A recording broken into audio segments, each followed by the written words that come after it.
Hola, amigos, and welcome to the last show on Televida.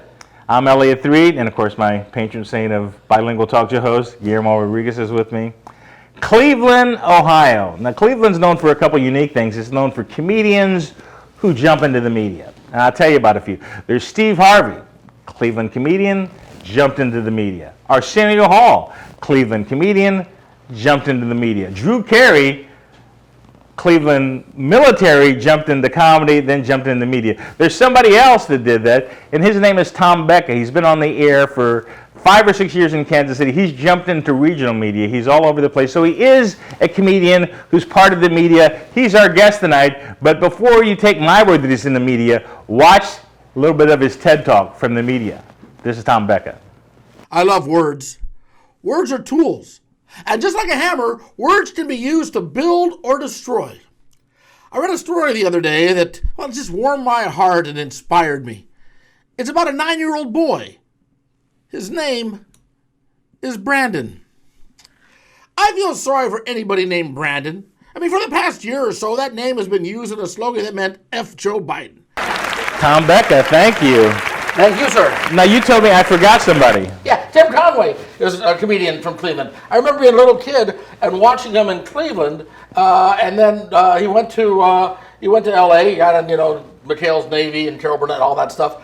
But when he was in Cleveland, he was Tom Conway. But when he got to L.A., he had to change it? He had to change it because there already was a Tom Conway in SAG or whatever, so he had to change his name. But yeah. So everybody knows you in Kansas City. I knew you as a comedian, but you were on Kansas City air for about 5 or 6 years? I was on KMBZ from 99 to 2004, and then I was on KCMO for about a year and a half, and that ended right around 2016. So it's weird because you're from Omaha now. All the Omaha talk personnel were in Kansas City at one point in time. There was you, there was Chris Baker, there was Scott Voorhees. Am I missing anybody else? No, that's pretty much it, yeah. Yeah, you guys all came down, took all the jobs, strip-mined all the talent, and then just left and went back up. Well, yeah, kicked us out, and we went back up to Omaha. You scurried back. So actually, I knew you as a comedian, so explain how you got into stand-up comedy, then we'll get into the radio. How'd you get into stand-up? Okay, so here, we got time, right? Got all the time in the world. Here's the story. So, when I was a little kid, watching the Ed Sullivan Show. Love the Ed Sullivan Show. Whoa, Yeah. Are you serious? Ed Sullivan? Ed Sullivan, yeah. I'm old. All right. I'm old. So, watch the Ed Sullivan Show. And while I love the Beatles and the Stones and the rock bands and Topo Gigio and all that, I also love the comedians. The comedians, though, were like Bill Cosby, Joan Rivers, Jackie Mason, people like that. And so every comedian I saw... Stiller and Mira, yeah. Every comedian I saw was, black, a woman, a New York Jew. Mm-hmm. There were no white Catholic kids from Cleveland whose dad was an insurance salesman. No. There were none like that on there. No. So I honestly remember... Pre-George Carlin. George Carlin. I distinctly remember, but even George Carlin was New York. That's true. I was in Cleveland, so there were, guys like us can't do comedy. Mm-hmm. And I distinctly remember being a young kid saying, I would like to do that, but I can't because I'm not from Cleveland. I'm not a New York Jew. Yeah, yes. know what I mean? Yeah. And I had that image in my head that I don't do this. Guys like me sell insurance. And I remember thinking that as a young kid. But I also fell in love with the radio. And so these are simultaneous. As a young kid, I fell in love with the radio. I mean, the Beatles, Stones, all that era. And so in college, my first year in college, I wound up going to a mass communications class, and I wanted to be in the media. I knew I wanted to be in the media, but again... The media, which we get into that a little bit. I talked about it a little bit in the TED Talk. Wanted to be in the media, but I knew there was a guy with a voice like this. Because remember, this is back in the era when all the announcers... Distinctive voices are the thing now, though. Now, but it wasn't then. Back then, everybody had this, the standard announcer's voice. Is this pre-Casey Kasem? No, Casey would have been around at that Casey time. had a distinctive voice. But at the same, but there were a few like that. But overall, everybody was, they wanted the straight announcer type, big ballsy, and I'm not that guy. So I didn't think I could do radio. But there was a campus radio station, and there was a guy in my class that I went to high school with, who I think had a worse voice than me, and he was working on the campus radio station. So I figured, well, if he can do it, I can do it. And that's when I walked into the campus radio station. I don't know if you ever had a moment like this. Yeah, epiphany. It was an epiphany. It was seriously. I walked up into that station, and like the angels started singing, and the bright light was going. It was like, wow, this is where I was meant to be. Do you remember the first record you played? No. I mean, I'm very bad at dates and remembering that sort of stuff. Like I remember the first time I did stand up. Remember the first time I did stand-up? Everybody does that. Yeah, but I don't remember like when it was. I remember where it was, what the stage looked like. I remember some of my jokes. The first time everybody does stand-up is like the first time they had sex. Oh yeah. A lot of pressure, short amount of time. Yeah. Well, yeah. I'm sure. I didn't time it. I had, we were allowed 5 minutes, right? Okay. And I'm sure my first 5 minutes were like, if I went 2.5, I was just done. Maybe there's a light on. Hey, nothing the comic needs to get in there, right? But I just did it. I did it one time. I did it one time just to say I had done it. Mm-hmm. And Gary Bynum, who the owner of the club at the time. So this is in Albuquerque, New Mexico. In Albuquerque, where Breaking Bad and Better Call Saul and all that stuff way before that. Yeah. Mm-hmm. Because I did it in radio, and moving in radio, you move around from town to town, right? Just like the old WKRP theme song. Correct. You'd move around, and I would. I wound up in Albuquerque. And after I did my first stand-up set, Gary Bynum said, "Hey, you're not bad. Keep coming back." So the next thing I know, every Tuesday night, I'm going to open mic nights. And that was a lot because Gary Bynum, very nice guy, very cynical guy. So if he invited you back, then that's something special. I evidently pissed him off somewhere down the line, and he's not too thrilled with me right now. But that's That's everybody. Nothing I can do about that. And actually, we should mention that you got started with Mark Maron, the very famous WTF podcaster, was another Albuquerque comedian. Yeah, Mark Maron was also there at the time. Yeah, so I worked with him back. So you started in stand-up while you were on the radio in Albuquerque? Yes. Okay. Yeah. And next thing I know... So next thing you know, you don't have a radio gig, and then you're full-time comedy, just like that. People want to start paying me, and... about the same time the movie Field of Dreams comes out. Of course. And I just remember the whole thing about, taking a chance, taking a shot. And I thought to myself, I said, I'd rather be 80 years old and talk about my years in show business than be 80 years old and say I wish I would have tried. Selling insurance. Yeah, so precisely. Not that there's anything the matter with that, by the way. Yeah. Hey, Dad had a nice living. Yeah. Got me through school. So I went on the road. Which, of course, when you tell your mom, I was like 30 at the time, so I'm not like some... So you're well into your life. Oh, yeah. All right, so this isn't a 18-year-old decision. No, this is a grown-ass man decision. 30-year-old decision. I'm leaving the job with a 401k and a health care plan to go tell jokes for $100 a week in Enid, Oklahoma, Mom didn't understand. It's funny is that pay hasn't changed. That gig from Enid is still there. It still pays $100. What was so funny though to talk about my mom? She saw me at an open mic night. Mm-hmm. Where it was, and you've been to open mic nights. People that have never been to an open mic night, it's like this. It's like there's 10 people in the room. There's 8 comedians, the bartender, and the one comedian that has a girlfriend. They're in the room, and that's pretty much it. It really is poetry. Mm-hmm. And you get up there and you're working on your set, you're working on your act, and I was up there, there was like nobody in the audience that night, and every comic before me was like just dirtier than the next. And I got up there and I just bombed. So my mom, her old image of me... Oh, your mom was there. My mom was in the audience that night. And so my mom's only image of me doing stand-up comedy was that night that I bombed. So I tell her I'm quitting the day job to go on the road, and she just sees... She said, you're crazy. Oh, yeah. I would call my parents, and I would, call and say, hey, Mom, how you doing? Hey, I'm in Cleveland. I'm playing Cleveland this week. That's nice, Tom. Here's your father. I mean, she didn't want to talk about it because she was that worried about me. He doesn't have health care. He doesn't have a pot to piss in. The whole thing, right? Then, a few years into it, I'm playing Phoenix, and my sister lived in Phoenix. Big club, all the fixins. Yeah. Packed house, big club, everything, right? I get up there and I kill. Destroy. I mean, I had one of the best sets I've ever had. Just had a great set. And after that, my mom was going, yes, my son's a comedian. There you go. Vindication. Yeah. Did she come back and see your act then? Oh, yeah. No, she saw it numerous times after that, yeah. Oh, my gosh. Yeah. Well, I think the big thing about you're so distinctive, actually. That's the key. You are impression worthy. That's the key. The impression worthy. And actually, we're gonna play a little clip here. Oh, this is embarrassing. This is some people from Omaha doing their impression of Tom Becca. We'll be back on the last show. The Huskers are getting ready for another season. It could be a make or break year for Scott Frost, and a winning season will help the Huskers keep their sold-out streak alive.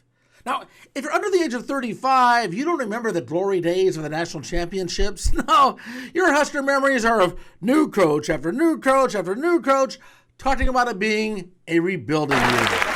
Hola, and welcome to the last show. And those were people doing impressions of Tom Becca, and that was his real estate ad. You were a hustler, man. You're into everything. Yeah, like I said, look at you. It's all you. Look at you. You got all these, but you have to anymore. You have to. Well, media isn't like it used to be 20 years ago. Now, when I don't know if it was 30 years ago, but they had carts. They had little 8-track carts, and they stuck in it. And they had overnight guys in the radio. Remember that? The overnight guy? And you would have somebody in the studio all the time. You could call to make a request, and somebody would answer the phone. Now it's all done with computers. It's all done. The announcer that might be in Kansas City might also be on in Des Moines, might also be on in San Francisco, might also be on in Dubuque. But what about the fact that one of the things I liked about radio when I was listening to it is that when it was a snow day in Kansas City, the DJ knew it was a snow day, right? He knew it was hot as balls outside. Everything that was there. Hey, there's a traffic jam in here, but now they even break that up, right? So I'll be in sunny Palm Springs saying, "Oh, the weather's really bad in Kansas City." Cut the weather, which is another guy, which is another guy, which is another guy. Yeah, I mean it used to, well, even more so than that. You don't need the guy on the radio to tell you what the weather is because it's on your phone. The weather's on your phone. The same thing with the news. I mean, so what can radio offer, especially like music now? You say your kids don't listen to radio. Why? Because they can get their music on Spotify or Pandora or whatever. So basically, because when I left radio, maybe 2005 or 6, satellite radio was just kind of coming into play. And I remember I knew the canary in the coal mine was I was driving in, and the producer said, "What'd you listen to?" I said, "I was just listening to some stand-up on satellite radio." He says, "You're supporting what's going to kill our business." And I was like, I guess I am. Yeah. Yeah. It's kind of like the small town guy shopping at Walmart or Target, right? That owns a small business. When I was driving into town today, I was listening to Sirius satellite radio, and I was also listening to a podcast. So that's But speaking of that, you have a podcast do a as well. podcast too, yeah. Well, tell us how to get to the podcast. We'll put it down here on the line too. The podcast is on all the major platforms: iHeart, Spotify, iTunes, all the major platforms. It's called Becca and Millhaven. Just saying. A buddy of mine is a talk. That was your thing. You said, "I'm just saying." Just saying. Which, by the way, okay, so my partner, McGraw Millhaven, who's out of St. Louis, he said, "Let's just call it Just Saying." We did no market research beforehand, right? It just sounds right. Yeah, just saying. Like, we were the ones to think of that.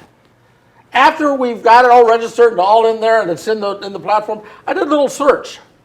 Do you know how many podcasts have Just Saying in the title? 1,000? A lot. 892,348,000. Oh my God. No, I mean, I don't know the exact numbers, but it's a ton. Yeah. I just like the term "I'm just saying" because Paul Reiser used to have that great bit. Remember his "I'm just saying"? Yeah. He says if you can say "I'm just saying" in front of it, you can get away with everything. Yeah. It's like, "I'm just saying you're a fat bastard." I'm just saying. You know what I mean? Apparently, if you put that caveat in front of it, "I'm just saying," it actually clears up everything. The other one that I always liked was, "Hey, I don't mean to insult you, but boy, that sport code really sucked." Yeah, I don't mean to be rude, but yeah. Well, speaking about being rude, it's the whole amount of hate on talk radio now. It's a blast furnace. And I remember when you're on radio, you were still on social media, and that's another thing.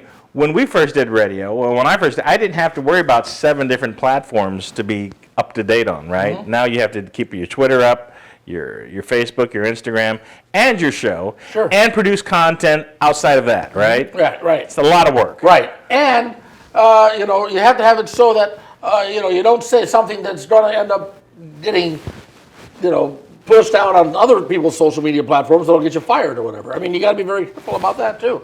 It's a whole different world. When I You know, I hate talking like this because it makes me sound Talk, baby. like an old guy. But when I started in radio way back when, if somebody got upset with you, they had to find a piece of paper, a pen, an envelope, a stamp, and take it to the mailbox. By the time they mailed it, they'd probably cooled down or it wasn't that important anymore. But now, you say something to upset somebody, boom, they're right at the keyboard. I mean, I try to respond to these as much as I can, the hate as much as I can. Only because... You know what put a chill on me? There was a movie called Talk Radio with Eric Bogosian. Yeah. You familiar with this movie? Oh, yeah. Where he has this one caller and he gets shot in the end, which is based on a true story. Based right? on a true story out of Denver. It was Alan Berg. Alan Berg was matter of fact, Alan Berg got shot doing that right about the time I first started getting into talk radio. And your mom said maybe you should get back into stand-up. Yeah, really, yeah. And I seriously thought about that because I was like, okay, do I want to do this? And I just decided, much the same way that I got into comedy, I would much rather die doing something that I loved than end up in a cubicle in some office somewhere and hating every minute of it. But do you think the fact that they can just spew their hate from anonymous keyboards makes it worse, makes people show their true self? Oh, yeah, yeah. And right honestly, though, I have had this happen, which is an interesting phenomenon. I would get, people would write me an email and put together cuss words I'd never heard put together before. You know, I was like, Becca, you and I was blah, blah, blah, blah, blah. And I'll write back and I'll say, you know, hey, I'm sorry you feel that way. I hope you listen to the rest of the station. But, my mother loved me and I think I'm a decent guy, so have a nice day. And I get a response back from people saying, oh my God, I didn't think anybody would even read this, let alone respond. I'm sorry, Tom. You just got me upset. I love your show. Have a nice day. So people go and just, without even thinking, boom. The same thing with social media. They will share something without even thinking, without even knowing if it's true or not. And so therefore you got all that out there, which you have to contend The bad with. part about talk radio, at least I think, is that every year you have to just jump right back into the daily drama. Every year, all the time, whether it be Rodney King all the way up to George Floyd, you just got to jump in there with both feet, and it's not the most pleasant place to be in talk radio all the time, arguing with folks, is it? No, and I mean, I look at all the things you mentioned. And you never, by the way, picked a side, because it seems in talk radio you either go hard left or hard right, and you were just kind of in the center. Well, I do. There are two bumper stickers that sort of form my philosophy in this. All right. One bumper sticker said, "Save our plankton, kill a whale." And the other one was on the back of a septic tank truck. Oh, right? okay. Okay. And I will clean it up for TV. But basically it said, "Your caca is my bread and butter." Mm-hmm. Right? So that's it. It's like there's more than one way to look at things. So I've got my opinions, but if you have a different opinion and it's based in fact, we may disagree, but I will still respect you for your opinion. It's these people, and I use this analogy, I'll say, you can say that Donald Trump was a great president, and I'll disagree. But at least we're basing it on the fact that he was president. If I say that, I've been hypnotized. But yeah, well, I'm just, okay. So somebody else could say that Donald Trump was a great president, and I would disagree with that. But I would at least say, okay, you have your reasons, I have mine. Mm-hmm. But what I can't stand are these people that say, that Donald Trump is still president, or Donald Trump got, that the election was stolen. You can't agree on the same set of facts. Yeah. I mean, if the facts are there, and they have a different opinion, I respect that. It's these people that are basing stuff completely without any factual background. That really frustrates me, and that really gets me upset, and that I think is a danger. Were you on the radio, because I know you've retired from it, were you on the radio back when all this happened, back in 1/6 and all that stuff? Yeah, I was not on the radio on January 6th, but I do TV commentary. Mm-hmm. So I was doing TV commentary during that time. So still in the middle of focusing on all that stuff. But I was doing talk radio on KCMO as Donald Trump was coming into power, as Donald Trump was getting elected. And people were calling up with some of this stuff, and this is before I realized the whole subculture of the Alex Joneses of the world and the Steve Bannons of the world and their infrastructure and how they get their. Yeah, I never thought you could get further right than Fox, but that's actually the first tier down the rabbit hole, isn't it? Yeah, and so I didn't know about it. So these people would call up with some of the craziest stuff, and I used to find the craziest calling talk radio to be entertaining. because I always figured the adults were in charge.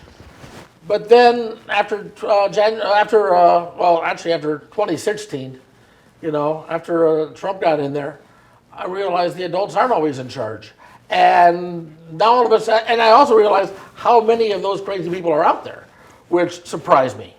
Well, what we talked about during the break is what didn't surprise you as much as the crazy people out there is that the people who knew what they were talking about were complicit in the crazy. And just go along with it because, and I can relate to this to some extent, in that I'm a Cleveland Browns fan, right? I'm from Cleveland. I'm a Cleveland Browns fan. Does this mean I need to settle a massage claim with you? Or Yeah, anything no. like that, Sean Watson? So, all right. You won't. I'm confident that you won't. No, I ain't saying that. No, I'm really upset with what they did to Baker Mayfield, and I'm Yes. upset with Deshaun Watson. Yeah. Okay, but I'm still a Browns fan. Now my question is, do I still support the Browns, even though I really have a problem with what they've done? Yeah. And that's a real issue with me. Kansas City, by the way, is my second favorite team. Yes, it is. It is. It is. I mean, all my family are Chiefs fans, so I go along with them. But so my point here being is that I'm having a tough time saying I'm not a Browns fan. So I understand these people that are dyed-in-the-wool Republicans that say, yeah, I'm not a Trump guy, but he's my guy, so therefore, it's your team. It's tough to just say, no, I'm not going to support my team anymore. Yeah, That's I hard. I mean, understand look, the Chiefs have had some rough years. So speaking of teams, are you an Omaha team or a Kansas City team? You're from Cleveland. Pick a team. Oh, as far as you're talking about... No, you're from both cities. I was kind of... No, look. What's the difference between Omaha and Kansas City? Major League Sports. That's it? Major League That's Sports it. and traffic. Yeah. We've got more traffic here? Oh, much more traffic here, yeah. What? Yeah. Okay. Yeah. Yeah, we only have more people, so I mean, that's it. Because like I said, if I just kidnapped you and threw you out by a mall in Kansas City, Overland Park, or out in West Omaha, you wouldn't be able to tell the No, difference. you wouldn't. No. But Omaha has all the major concerts come through there. All the, we got great restaurants, great museums. Crime's, imagine, a lot less in Omaha. Yeah, I mean, I don't know the stats here, but yeah, I would imagine that it's at least it's not more. Yeah. Okay. So anyway, but if somebody were to visit Omaha, day trip to Omaha, Yeah. restaurant, site, drive back to Kansas City, where do they go? Well, the zoo. You got to do this. If you're only going to I've be there, heard of the Omaha. only going to be in town for one day, you got to do the zoo. Omaha Zoo. Yeah, and then as far as the restaurant, depends what kind of food you like. We got a little bit of something for everybody. There's Well, you have barbecue like us, or is that our thing? barbecue is your thing. And there's some good barbecue places. But we're not known for the barbecue. We're known for the steak. Oh, that's right. We're known for our steak. So there's some great steakhouses there. There's some great Mexican restaurants down there. South Omaha's got some wonderful Mexican restaurants. And you have the College World Series. And we have the College World Series. We have Warren Buffett holds his big convention there every year. We used to have the Olympic swim trials. That's moving to Indianapolis now, but we had that for a number of years. There's plenty to do there.